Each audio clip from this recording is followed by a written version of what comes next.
Relatos de poder. El secreto de los seres luminosos. Página 29. Don Genaro me deleitó durante horas con algunas instrucciones absurdas para manejar mi mundo cotidiano. Don Juan dijo que yo debía tener mucho cuidado y seriedad con las recomendaciones de Don Genaro, pues aunque eran chistosas, no eran un chiste. A eso del mediodía, Don Genaro se puso en pie y sin decir palabras se metió al matorral. Yo iba también a levantarme, pero Don Juan me retuvo gentilmente y en tono solemne anunció que Don Genaro iba a hacer otra prueba conmigo. ¿Qué se trae?, pregunté. ¿Qué me va a hacer? Don Juan aseguró que no necesitaba preocuparme. Te acercas a una encrucijada, dijo. Cierta encrucijada a la que todo guerrero llega. Tuve la idea de que hablaba de mi muerte. Pareció anticipar mi pregunta y me hizo seña de callar. No vamos a discutir este asunto, dijo. Basta decir que la encrucijada a la que me refiero es la explicación de los brujos. Genaro cree que ya estás listo para recibirla. ¿Cuándo me la va usted a dar?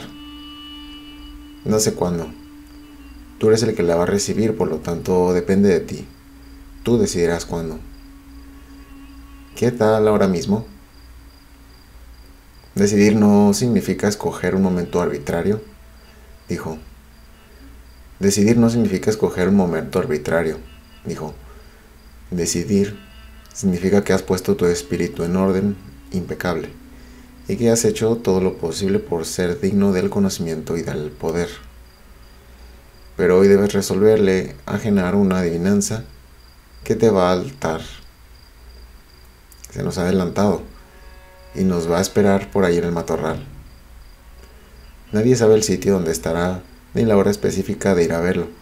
Si eres capaz de determinar la hora correcta para salir de la casa, también podrás llegar al sitio donde está. Dije a don Juan que no me imaginaba a nadie capaz de resolver tal acertijo. ¿Cómo puede el hecho de salir de la casa a fina hora específica guiarme a donde está don Genaro?, pregunté. Don Juan sonrió y se puso a tararear una melodía. Parecía disfrutar mi agitación. Ese es el problema que Genaro te ha puesto, dijo. Si tienes bastante poder personal, decidirás con certeza absoluta la hora justa para salir de la casa. Cómo te guiará al salir a la hora precisa es algo que nadie sabe. Y sin embargo, si tienes poder suficiente, tú mismo atestiguarás que es así. Pero, ¿cómo voy a ser guiado, don Juan? Nadie sabe eso tampoco. Yo creo que don Genaro me está tomando el pelo. Entonces ten cuidado, dijo. Si Genaro te toma el pelo, lo más probable es que te lo arranque. Don Juan rió de su propio chiste. No pude secundarlo. Mi temor al peligro inherente en las manipulaciones de don Genaro era demasiado real. ¿Puede usted darme una pista?, pregunté. No hay pistas, dijo cortante. ¿Por qué quiere hacer esto don Genaro? Quiere probarte, repuso. Digamos que le importa mucho saber si ya estás listo para recibir la explicación de los brujos. Si resuelves la adivinanza, querrá decir que has juntado suficiente poder personal y estás listo. Pero si lo echas a perder, será porque no tienes poder suficiente, y en ese caso la explicación de los brujos no tendría sentido para ti. Yo pienso que deberíamos darte la explicación sin cuidarnos de que la entiendas o no. Esa es mi idea. Genaro es un guerrero más conservador. Quiere las cosas en el orden debido y no cederá hasta pensar que estás listo.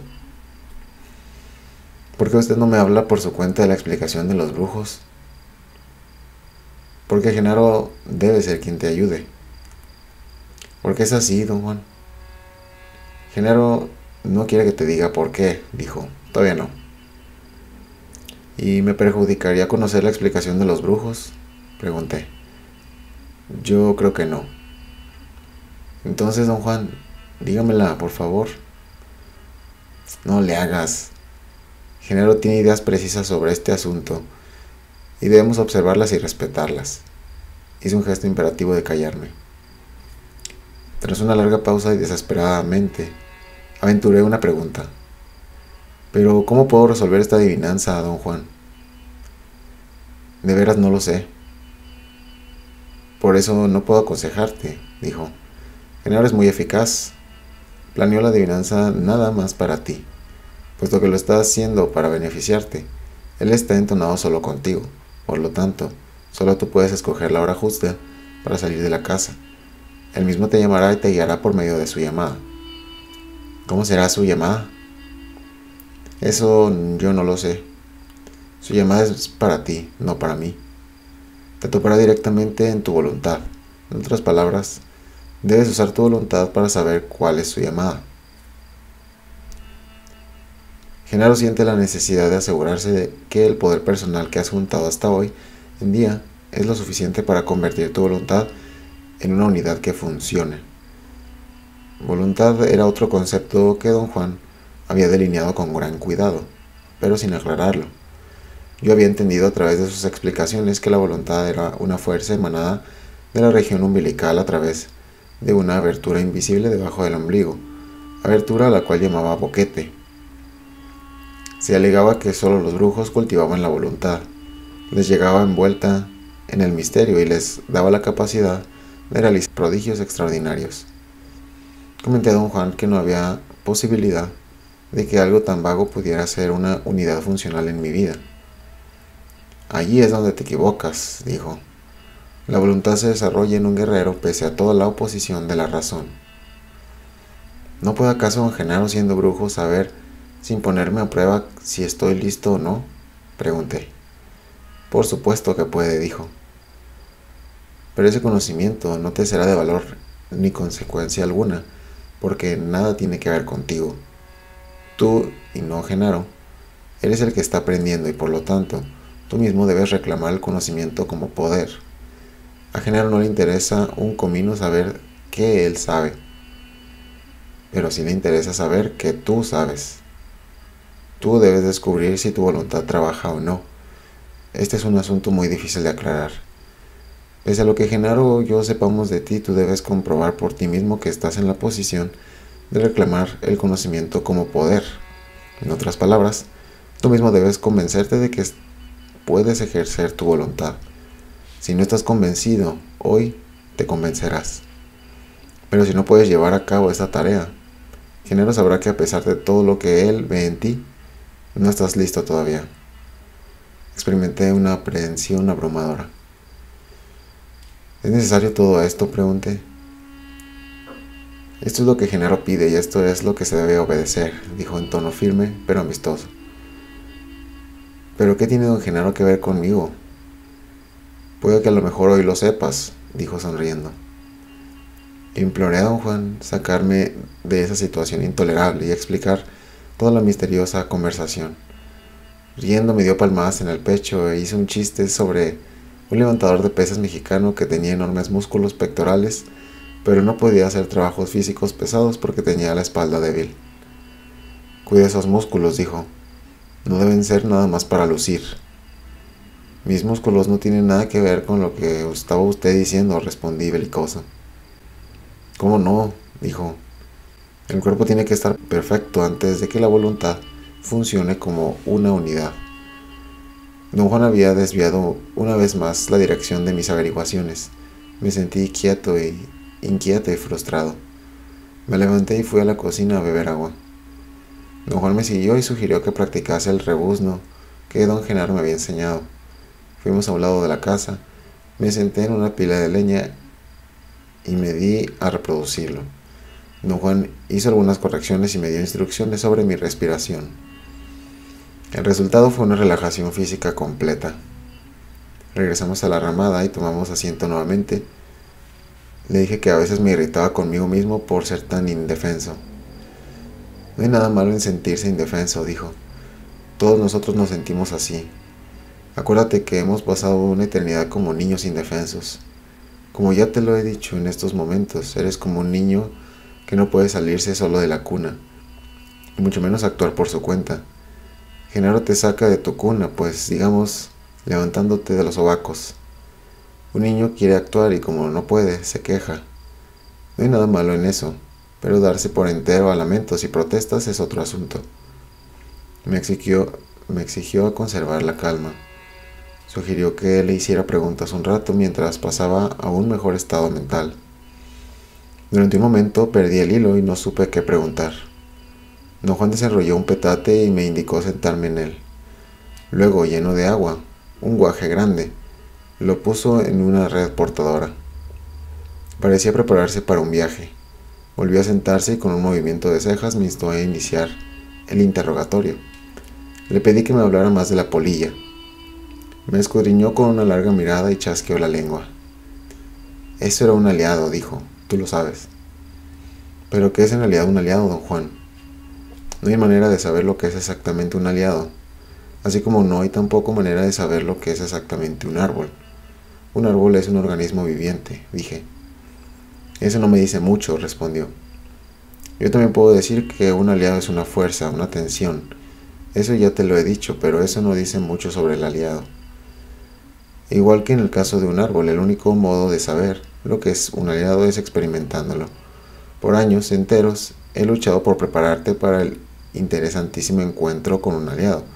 A lo mejor no te has dado ni cuenta, pero te demoraste años preparándote para presentarte con el árbol. Presentarte con el aliado no es distinto. Un maestro debe familiarizar a su discípulo poco a poco con el aliado, pedazo por pedazo.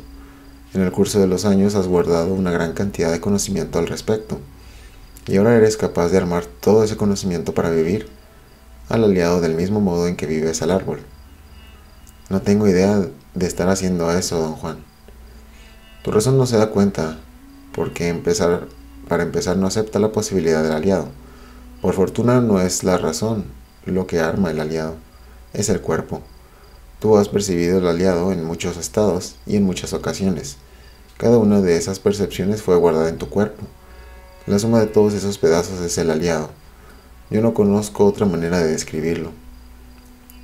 Dije no concebir que mi cuerpo actuara por sí solo, como una entidad separada de la razón. No hay separación, pero hemos hecho una, dijo. Nuestra razón es mezquina, y siempre anda luchando al cuerpo. Esto desde luego es solo un decir, pero el triunfo de un hombre de conocimiento es que ha rejuntado a los dos.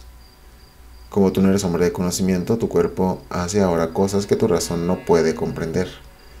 El aliado es una de esas cosas. No estabas loco ni tampoco soñabas cuando percibiste al aliado aquella noche, aquí mismo. Le pedí que me explicara más acerca de la pavorosa idea que él y don Genaro me implantaron de que el aliado era una entidad que me estaba esperando al filo de un pequeño valle encajonado en las montañas del norte de México. Me habían dicho que tarde o temprano yo tenía que cumplir esa cita con el aliado y luchar con él. Esas son maneras de hablar de misterios para los cuales no hay palabras, dijo don Juan. Genaro y yo dijimos que al borde de esa planicie te esperaba el aliado. Eso era cierto, pero no tiene sentido que tú quieras darle. El aliado te espera, seguro, pero no al borde de ninguna planicie. Está aquí mismo, o allí, o en cualquier otro sitio. El aliado te espera igual que la muerte te espera, en todas partes, y en ninguna en particular. ¿Por qué me espera el aliado a mí? Por la misma razón que la muerte te espera, dijo, porque naciste. No hay posibilidad de explicar en este momento lo que eso significa. Primero debes vivir al aliado, debes percibirlo en toda su fuerza y acaso entonces la explicación de los brujos pueda darte luz. Por ahora has tenido poder suficiente para aclarar por lo menos un punto, que el aliado es una polilla. Hace unos años tú y yo fuimos a las montañas y tú te encontraste con algo. Yo no tenía manera de aclararte lo que estaba ocurriendo. Viste una sombra extraña volando de un lado a otro frente al fuego. Tú mismo dijiste que parecía una polilla, y aunque ni sabías lo que estabas diciendo, estabas absolutamente en lo cierto. La sombra era una polilla. Luego en otra ocasión y de nuevo frente a un fuego, algo casi te mata del susto después de que te dormiste frente a una hoguera. Te había advertido que no te durmieras, pero no me hiciste caso. Eso te dejó a merced del aliado y la polilla te pisó la nuca. ¿Por qué sobreviviste? Será siempre un misterio para mí. Tú lo supiste entonces y yo tampoco te lo dije, pero ya te había dado por muerto. Esa noche anduviste a ciegas. De ahí en adelante, cada vez que hemos andado por las montañas o en el desierto, aunque no lo hayas notado, la polilla siempre nos ha seguido. Si tomamos todo esto en cuenta, podemos decir que para ti el aliado es una polilla. Pero no puede decir que sea realmente una polilla, como son todas las polillas que conocemos. Llamar polilla al aliado es nuevamente solo una manera de decir las cosas, una manera de hacer entender esa inmensidad que está allá afuera. ¿Para usted también es una polilla el aliado?, pregunté. No, la manera en que uno entiende el aliado es asunto personal, dijo. Mencioné que habíamos vuelto al punto de partida. No me había dicho lo que en realidad era un aliado.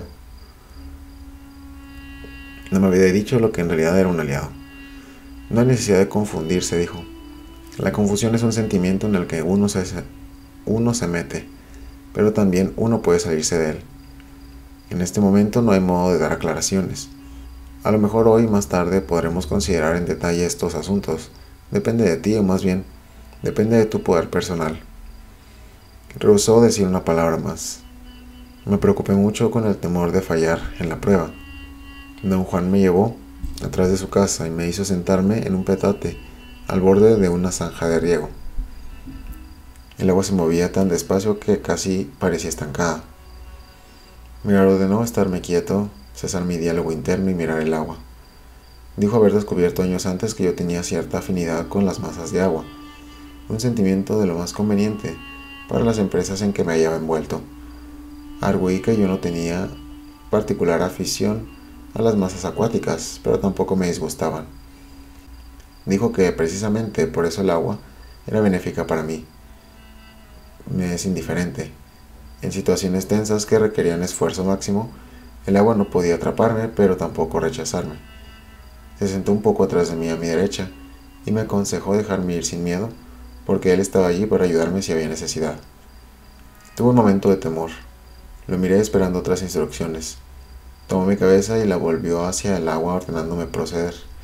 Yo no tenía idea de qué debía hacer, de modo que simplemente me relajé. Al mirar el agua percibí los juncos en la otra orilla. Inconscientemente posé en ellos mis ojos sin enfocar. La corriente despaciosa los hizo vibrar. El agua tenía el color de la tierra del desierto. Las ondulaciones en torno a los juncos me parecían surcos o grietas sobre una superficie lisa. En cierto instante los juncos se agigantaron. El agua era una planicie ocre pulida, y luego en cuestión de segundos me quedé profundamente dormido, o acaso entré en un estado perceptual que carecía de paralelo. Lo que más se acercaría a describirlo sería decir que me dormí y tuve un sueño portentoso. Sentí que podía seguir en él indefinidamente si así lo deseaba, pero deliberadamente le puse fin entrando en un diálogo interno inconsciente. Abrí los ojos, yacía en el petate. Don Juan estaba a unos metros. Mi sueño había sido de tal magnificencia que empecé a contárselo. Me hizo seña de callar. Con una larga vara señaló dos sombras que unas ramas secas de matorral proyectaban sobre el suelo. La punta de su vara siguió el perímetro de una de las sombras, como si la estuviera dibujando. Luego saltó a la otra e hizo lo mismo con ella. Las sombras tenían unos 30 centímetros de largo y unos 3 de ancho.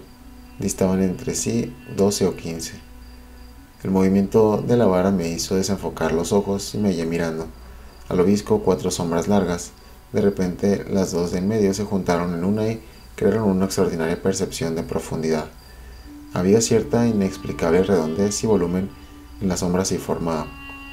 Era casi como un tubo transparente, una barra redonda de alguna sustancia desconocida. Sabía que tenía los ojos cruzados y sin embargo parecía enfocar un solo sitio. La imagen era allí, clara como el cristal. Pude mover los ojos sin disiparla. Continué observando, pero sin bajar la guardia. Experimentaba una curiosa compulsión de soltarme y sumergirme en la escena. Algo en lo que observaba parecía jalarme, pero algo dentro de mí salió a la superficie e inicié un diálogo semiconsciente. Casi en el acto tomé conciencia de mi entorno en el mundo de la vida cotidiana. Don Juan me observaba, parecía intrigado. Le pregunté si pasaba algo. No respondió.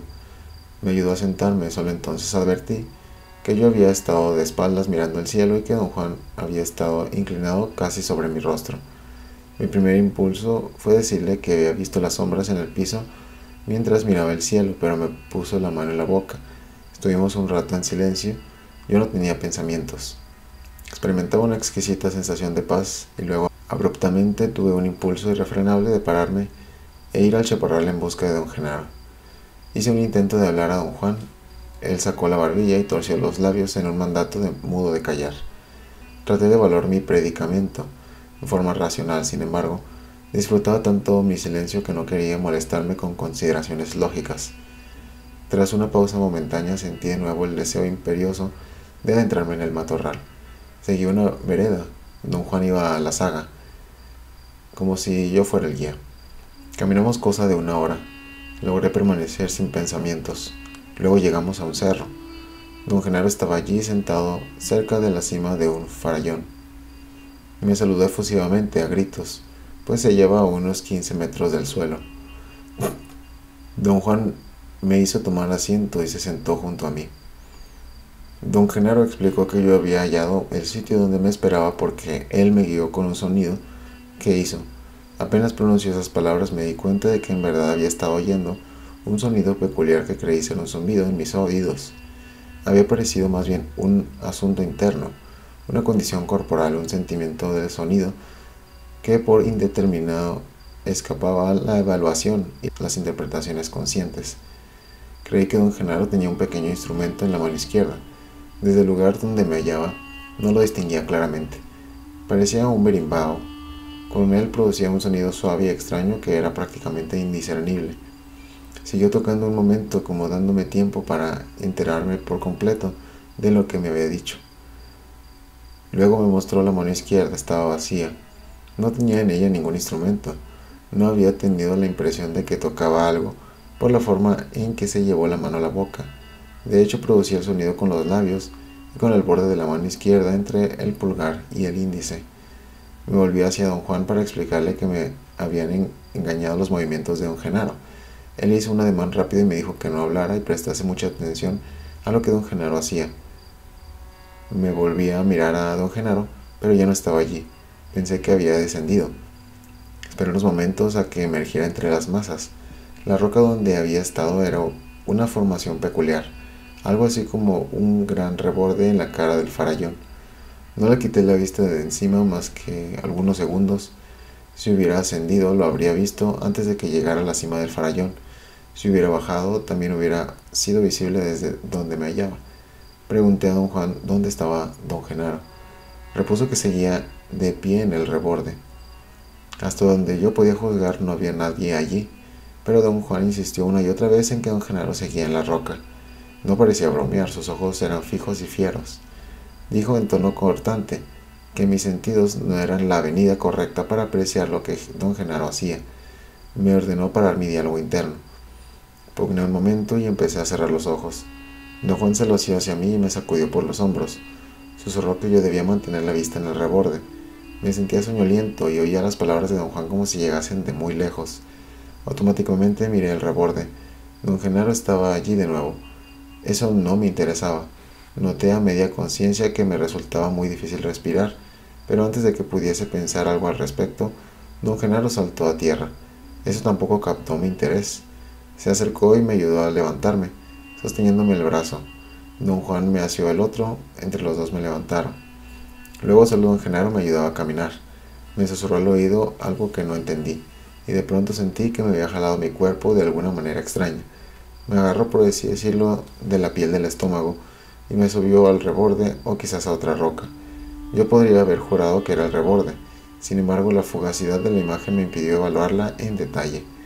Luego sentí algo en mí desfallecía y caí hacia atrás. Tuve una leve sensación de angustia o acaso incomodidad física. Lo siguiente que supe fue que don Juan me hablaba. No le entendía. Concentré mi atención en sus labios. Tenía la sensación de que experimentaba un sueño. Yo trataba de romper desde adentro una tela membranosa que me envolvía, mientras don Juan hacía por rasgarla desde afuera. Por fin se reventó, las palabras de don Juan se hicieron audibles y su significado nítido. Me ordenaba salir por mí mismo a la superficie. Luché desesperadamente por cobrar sobriedad. No tuve éxito. Me pregunté en un plano bien consciente, ¿Por qué pasaba tantos apuros? Pugné por hablar conmigo mismo. Don Juan parecía al tanto de mi dificultad. Me instó a un mayor esfuerzo. Algo allá afuera me impedía establecer mi diálogo interno habitual. Era como si una fuerza extraña me envolviera soñoliento e indiferente. Le opuse resistencia hasta quedarme sin aliento. Oí a don Juan hablarme. Mi cuerpo se contrajo involuntariamente por la tensión. Me sentía trabado en mortal combate con algo que me impedía respirar. No temía. Antes bien, una furia incontrolable me dominaba. Mi ira llegaba a tal extremo que gruñía y gritaba como una bestia. Luego una convulsión se apoderó de mi cuerpo. Recibí una sacudida que me paró de inmediato. Nuevamente pude respirar en forma normal y entonces me di cuenta que don Juan había vaciado un guaje de agua en mi estómago y mi cuello, empapándome. Me ayudó a sentarme. Don Genaro estaba en el reborde. Me llamó por mi nombre y saltó a tierra. Lo vi desplomarse desde una altura de 15 metros o algo así, y experimenté una sensación insoportable en torno a la región umbilical. He sentido lo mismo en sueños de caída. Don Genaro se acercó y me preguntó sonriendo si me había gustado su salto. Traté sin éxito de responder. Don Genaro volvió a gritar mi nombre. «Carlitos, fíjate», dijo. Agitó los brazos a los lados 4 o 5 veces como para ganar impulso. Luego desapareció de un salto. O eso creí. Tal vez hizo otra cosa para la cual yo carecía de descripción. Estaba a menos de 2 metros de distancia y de pronto se desvaneció, como chupado por una fuerza incontrolable. Me sentía ajeno, fatigado. Tenía un sentimiento de indiferencia y no quería pensar ni hablar conmigo mismo. No sentía miedo, sino una tristeza inexplicable. Tenía ganas de llorar. Don Juan me dio varios coscorrones y rió como si todo lo ocurrido fuera un chiste. Me exigió hablar conmigo mismo, porque en esa hora se necesitaba desesperadamente el diálogo interno. Oí que me ordenaba: «Habla, habla, habla, habla». Tuve un espasmo involuntario en los músculos labiales. Mi boca se movió sin sonido. Recordé a don Genaro moviendo la boca en forma similar cuando estaba payaseando y quise haber podido decir, como él: «Mi boca no quiere hablar». Traté de pronunciar las palabras y mis labios se contrajeron dolorosamente. Don Juan parecía a punto de desmembrarse de risa. Su regocijo era contagioso y reía a mi vez. Finalmente me ayudó a ponerme de pie. Le pregunté si don Genaro iba a regresar. Dijo que Genaro ya se había hartado de mí por ese día. «Casi te sale bien», dijo don Juan. Estábamos sentados, cerca de la estufa de tierra donde ardía un fuego. Él había insistido en que yo comiera. Yo no tenía hambre ni cansancio. Una melancolía insólita me saturaba. Me sentía distante de todos los eventos del día. Don Juan me dio mi cuaderno. Hice un intento supremo por recapturar mi estado habitual. Anoté algunos comentarios poco a poco. Entré de nuevo en mis viejos patrones. Fue como si un velo se alzara. De pronto me vi de nuevo envuelto en mi actitud familiar de interés y desconcierto. «Qué bueno», dijo don Juan dándome palmaditas en la cabeza. «Te he dicho que el verdadero arte de un guerrero consiste en equilibrar el terror y la maravilla». Don Juan estaba de un humor insólito. Se veía casi nervioso, angustiado. Parecía dispuesto a hablar por iniciativa propia. Creí que me preparaba para la explicación de los brujos, y yo mismo me llené de ansiedad. Sus ojos tenían un brillo extraño, que yo solo había visto unas cuantas veces antes. Al decirle lo que pensaba de su extraña actitud, él respondió que se sentía dichoso en mi nombre, que como guerrero podía regocijarme en los triunfos de sus semejantes, si eran triunfos del espíritu. Desdichadamente, agregó, yo no me hallaba todavía listo para la explicación de los brujos, pese a haber resuelto la adivinanza de don Genaro. Su argumento era que, cuando me vació encima del guaje de agua, yo había estado al borde de la muerte, y que toda mi hazaña se vio cancelada por mi incapacidad de rechazar la última embestida de don Genaro. «El poder de Genaro era como la marea y así te cubrió», dijo. «¿Quería hacerme daño don Genaro?», pregunté. «No», repuso. «Genaro quería ayudarte, pero el poder solo se lo puede enfrentar con poder. Te estaba probando y fallaste. Pero resolví su adivinanza, ¿o no?». «Lo hiciste muy bien», dijo. «También que Genaro te creyó capaz de una enseña completa de guerrero, y eso también casi te sale. Pero lo que te tiró al suelo esta vez no fue tu vicio de hacerte el chamaquito». «¿Qué fue entonces?». Eres demasiado impaciente y violento. En vez de dejarte ir y seguir a Genaro, te pusiste a pelear con él. No puedes ganarle, es más fuerte que tú. A continuación, don Juan cambió el tema y me ofreció consejo y sugerencias acerca de mis relaciones personales con la gente. Sus observaciones eran la contraparte seria de lo que don Genaro me había dicho antes en broma. Estaba locuaz y sin ruegos por mi parte comenzó a explicar lo que había ocurrido en las últimas 2 ocasiones que estuve allí. Como sabes, dijo, la clave de la brujería es el diálogo interno. Esa es la llave que abre todo. Cuando un guerrero aprende a pararlo, todo se hace posible. Se logran los planes más descabellados. La entrada a todas las experiencias extrañas y pavorosas que has tenido últimamente fue el hecho de que pudiste dejar de hablar contigo mismo. Has atestiguado, en sobriedad completa, el aliado, al doble de Genaro, al soñador y al soñado, y hoy estuviste a punto de toparte con la totalidad de ti mismo. Esa era la hazaña de guerrero que Genaro esperaba de ti. Todo esto ha sido posible por la cantidad de poder personal que has juntado. Empezó la vez pasada que estuviste aquí. Yo vislumbré entonces una señal muy propicia. Cuando llegaste oí al aliado merodeando. Primero oí sus pasos y luego vi que la polilla te miraba bajar de tu coche. El aliado estaba inmóvil, observándote. Eso fue para mí la mejor de las señales. Si el aliado se hubiera movido o si se hubiera agitado como si tu presencia lo disgustara, como siempre lo ha hecho, el curso de los eventos habría sido distinto. Muchas veces he visto al aliado en un estado de enojo contigo, pero esta vez la señal era buena y supe que el aliado te aguardaba para darte algún conocimiento. Esa fue la razón por la que yo dije que tenías una cita con el conocimiento, una cita con una polilla, concertada hace mucho tiempo, por razones inconcebibles.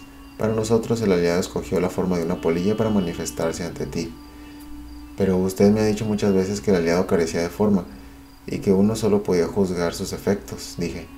Cierto, dijo él, pero el aliado es una polilla para los espectadores relacionados contigo, Genaro y yo.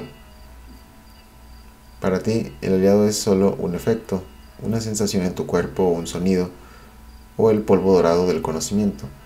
Sigue, sin embargo, siendo un hecho que al escoger la forma de una polilla, el aliado nos dice a Genaro y a mí algo de gran importancia. Las polillas son las portadoras del conocimiento y las ayudantes y amigas de los brujos. Debido a que el aliado te escogió ser eso contigo, es que Genaro te da tanta importancia. La noche esa que te encontraste con la polilla, como yo anticipaba, fue para ti una verdadera cita con el conocimiento. Aprendiste su llamado y sentiste el polvo de oro de sus alas. Pero sobre todo esa noche, por primera vez, te diste cuenta de que veías y tu cuerpo aprendió que somos seres luminosos. Todavía no has tasado correctamente ese evento monumental en tu vida. Genaro te demostró con tremenda fuerza y claridad que somos un sentir. Lo que llamamos nuestro cuerpo es un manojo de fibras luminosas que se dan cuenta. Anoche estabas de nuevo bajo el buen amparo del aliado. Vino a mirarte cuando llegaste y así supe que debería llamar a Genaro para que te explicara el misterio del soñador y el soñado. Tú creíste entonces, como siempre lo haces, que yo te engañaba. Pero Genaro no estaba escondido entre las matas como pensaste. Vino por ti aunque tu razón se niega a creerlo. Esa parte de las elucidaciones de don Juan fue en verdad la más difícil de aceptar en su valor evidente. Yo no podía admitirla. Dije que don Genaro había sido real y de este mundo. Todo cuanto has atestiguado hasta ahora ha sido real y de este mundo, dijo don Juan. No hay otro mundo. Lo que te hace tropezar es una peculiar insistencia por parte tuya, y esa peculiaridad no se te va a curar con explicaciones. De manera que hoy Genaro se dirigió directamente a tu cuerpo.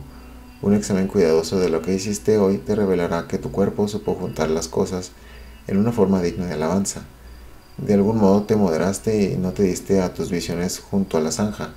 Mantuviste un control muy raro y un dominio de ti mismo como debe ser para un guerrero. No creías nada y sin embargo actuaste con eficacia y pudiste así seguir el llamado de Genaro. Lo encontraste sin más ni más, y sin que yo te ayudara en nada. Cuando llegamos a la roca estabas llenito de poder, y viste a Genaro parado donde otros brujos han estado parados, por razones similares. Se acercó a ti después de que saltó del suelo. Él era todo poder. De haber procedido como antes junto a la zanja, lo habrías visto como es en realidad, un ser luminoso. En vez de eso te asustaste, sobre todo cuando Genaro te hizo saltar. Ese salto debería haber bastado para transportarte más allá de tus límites, pero no tuviste fuerza y volviste a caer en el mundo de tu razón. Entonces, claro, te trabaste en combate mortal contigo mismo. Algo en ti, tu voluntad, quería ir con Genaro mientras tu razón se le oponía. De no ser por mi ayuda estarías muerto y sepultado en ese sitio de poder. Pero aún con mi ayuda el resultado estuvo en duda por un momento. Quedamos callados algunos minutos. Esperé que él hablara. Por fin pregunté. Me hizo don Genaro saltar hasta la cima de la roca. No tomes ese salto en el sentido en que entiendes un salto, dijo. Una vez más, esta es solo una manera de decir las cosas. Mientras pienses que eres un cuerpo sólido, no podrás concebir de qué cosa hablo. Derramó entonces cenizas en el piso junto a la linterna, cubriendo una zona cuadrangular de medio metro porfiado, y trazó con los dedos un diagrama que tenía 8 puntos interconectados por medio de líneas. Era una figura geométrica. Había dibujado uno semejante años atrás, al tratar de explicarme que no era ilusión el observar la misma hoja cayendo 4 veces en el mismo árbol. El diagrama en las cenizas tenía 2 epicentros. Don Juan llamó a uno la razón y al otro la voluntad. Razón se conectaba directamente con un punto que él llamó el habla. A través de el habla, la razón se relacionaba indirectamente con otros 3 puntos: el sentir, el soñar y el ver. El otro epicentro, la voluntad, se conectaba directamente con el sentir, el soñar y el ver, pero solo en forma indirecta con la razón y el habla. Comenté que el diagrama era distinto del que copié años antes. La forma de afuera no tiene importancia, dijo. Estos puntos representan a un ser humano y puedes dibujarlos como se te dé la gana. ¿Representan el cuerpo de un ser humano?, pregunté. No lo llames el cuerpo, dijo. Esos son 8 puntos en las fibras de un ser luminoso. Un brujo dice, como puedes ver en este dibujo, el ser humano es, primero que nada, voluntad, porque la voluntad se relaciona con 3 puntos: el sentir, el soñar y el ver. Después, el ser humano es razón. Este es propiamente un centro más pequeño de la voluntad, solo está conectado con el habla. ¿Qué son los otros 2 puntos, don Juan? Se me quedó mirando y sonrió.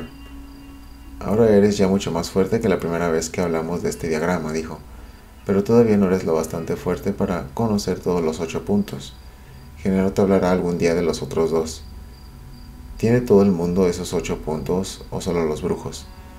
Podríamos decir que cada uno de nosotros trae al mundo 8 puntos. 2 de ellos, la razón y el habla, los conocen todos. El sentir es siempre vago y de algún modo familiar. Pero solo en el mundo de los brujos llega uno a conocer por completo el soñar, el ver y la voluntad. Y finalmente, en el último borde de ese mundo, encuentra uno los otros 2. Los 8 puntos componen la totalidad de uno mismo. Me mostró sobre el diagrama que, en esencia, todos los puntos podían conectarse indirectamente. Volví a preguntar acerca de los 2 misteriosos puntos restantes. Me enseñó que solo estaban conectados a la voluntad. Se hallaban aparte del sentir, el soñar y el ver, mucho más lejos del habla y la razón. Señaló con el dedo cómo estaban aislados de los demás y el uno del otro. Estos 2 puntos jamás se someten al habla ni a la razón, dijo. Solo la voluntad puede con ellos. La razón está tan lejos de ellos que es completamente inútil tratar de figurárselos. Esta es una de las cosas más difíciles de aceptar de todo. El fuerte de la razón es razonarlo todo. Pregunté si los 8 puntos correspondían a zonas o ciertos órganos del ser humano. Pues sí, repuso con sequedad y borró el diagrama. Me tocó la cabeza y dijo que ese era el centro de la razón y el habla. La punta de mi esternón era el centro del sentir y la zona debajo del ombligo era la voluntad. El soñar estaba del lado derecho contra las costillas, el ver en el izquierdo. Dijo que a veces en algunos guerreros el ver y el soñar estaban del lado derecho. ¿Dónde están los otros 2 puntos?, pregunté. Me dio una respuesta sumamente obscena y lanzó la carcajada. «Qué vivo eres», dijo. «Crees que soy un viejo cabrón que anda medio dormido, ¿verdad?» Le expliqué que mis preguntas creaban su propio impulso. No andes tan deprisa, dijo. Ya lo sabrás a su debido tiempo, y después que lo sepas estarás por tu cuenta, tú solo. ¿Quiere decir que ya no volveré a verlo, don Juan? Nunca jamás, dijo. Genaro y yo seremos entonces lo que siempre hemos sido, polvo en el camino. Sentí una sacudida en la boca del estómago. ¿Qué dice usted, don Juan? Digo que todos somos seres sin principio ni fin, luminosos y sin límites. Tú, Genaro y yo estamos pegados, unidos por un propósito que no es decisión nuestra. ¿De qué propósito habla usted? El de aprender el camino del guerrero. No puedes salirte de él, pero nosotros tampoco. Mientras nuestra misión esté pendiente, nos encontrarás a mí o a Genaro, pero una vez cumplida, volarás libremente y nadie sabe a dónde te llevará la fuerza de tu vida. ¿Qué hace en esto don Genaro? Ese tema no está aún en tu esfera, dijo. Hoy debo clavar el clavo que Genaro puso, el hecho de que somos seres luminosos, somos perceptores, nos damos cuenta, no somos objetos, no tenemos solidez, no tenemos límites. El mundo de los objetos y la solidez es una manera de hacer nuestro paso por la tierra más conveniente. Es solo una descripción creada para ayudarnos. Nosotros, o mejor dicho, nuestra razón olvida que la descripción es solamente una descripción, y así atrapamos la totalidad de nosotros mismos en un círculo vicioso del que rara vez salimos en vida. En este momento, por ejemplo, estás enredado en liberarte de los ganchos de la razón. Para ti es una cosa absurda que ni siquiera se puede imaginar el que Genaro apareciera así nomás al borde del matorral, y sin embargo no puedes negar que tú mismo lo atestiguaste. Tú percibiste que así fue. Don Juan chasqueó la lengua. Dibujó cuidadosamente otro diagrama en las cenizas y lo cubrió con su sombrero sin darme tiempo de copiarlo. Somos perceptores, prosiguió, pero el mundo que percibimos es una ilusión. Fue creado por una descripción que nos dieron desde el momento en que nacimos. Nosotros los seres luminosos nacemos con 2 anillos de poder, pero solo usamos uno para crear el mundo. Ese anillo que se engancha al muy poco tiempo que nacemos es la razón, y su compañera es el habla. Entre las dos urden y mantienen al mundo. Así pues, en esencia, el mundo que tu razón quiere sostener es el mundo creado por una descripción y sus reglas dogmáticas e inviolables, que la razón aprende a aceptar y defender. El secreto de los seres luminosos es que tienen otro anillo de poder que nunca se usa, la voluntad. El truco del brujo es el mismo truco del hombre común. Ambos tienen una descripción. Uno, el hombre común, la sostiene con su razón. El otro, el brujo, la sostiene con su voluntad. Ambas descripciones tienen sus reglas, y las reglas se perciben, pero la ventaja del brujo es que la voluntad abarca más que la razón. Lo que quiero sugerirte a estas alturas es que de ahora en adelante te esfuerces por percibir si lo que sostiene la descripción es tu razón o tu voluntad. Yo siento, por cierto, que esa es la única manera de usar tu mundo diario como un desafío y como un vehículo para acumular suficiente poder personal, a fin de llegar a la totalidad de ti mismo.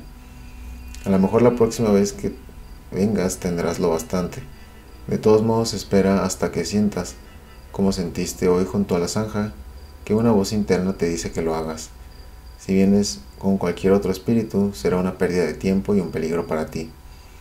Observé que de esperar a aquella voz interna nunca volvería a verlos. Vieras lo bien que puede uno actuar cuando tiene la espalda contra el paredón, dijo. Se puso en pie y recogió un atado de leña. Puso algunas varas secas en la estufa de tierra. Las llamas lanzaban un resplandor amarillento sobre el piso. Apagó la linterna y se acuclilló frente a su sombrero, que cubría el dibujo de las cenizas.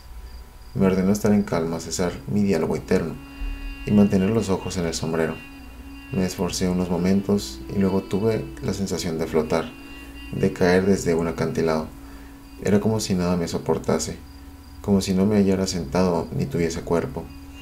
Don Juan levantó el sombrero. Debajo había espirales de ceniza. Las observé sin pensar, sentí moverse las espirales, las sentí en el estómago. Las cenizas parecieron apilarse, luego algo las agitó y esponjó, y de pronto don Genaro estaba sentado frente a mí. La imagen me forzó instantáneamente a reanudar mi diálogo interno. Pensé que me había dormido. Empecé a respirar a boqueadas cortas y quise abrir los ojos, pero estaban abiertos. Oí a don Juan decirme que me parara y me moviera. Me levanté de un salto y corrí a la ramada. Don Juan y don Genaro me siguieron. Don Juan trajo la linterna. Yo no podía recuperar el aliento. Traté de calmarme como antes, trotando sin avanzar mientras miraba al oeste. Alcé los brazos y comencé a respirar. Don Juan vino a mi lado y dijo que esos movimientos solo se hacían en el crepúsculo. Don Juan gritó que para mí era el crepúsculo y ambos soltaron la risa. Don Genaro corrió al borde del matorral y luego regresó de un rebote a la ramada, como si una liga gigantesca lo hubiera hecho volver. Repitió los mismos movimientos 3 o 4 veces y luego se me acercó. Don Juan me miraba con fijeza, riendo, risitas de niño. Cruzaron una mirada furtiva.